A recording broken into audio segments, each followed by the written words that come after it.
malaki yung naging bahagi ng Cebuana Religion sa aking buhay.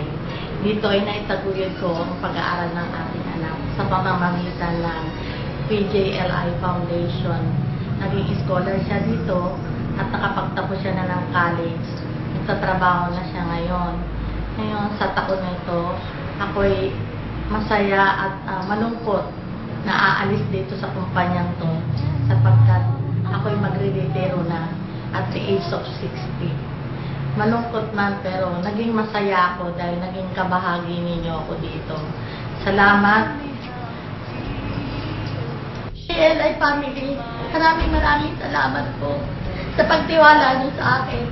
Sa aking mga kasamahan, nandiyan lang ang values ng buhay natin. Maging trustworthy, honest, at hardworking. Maraming salamat.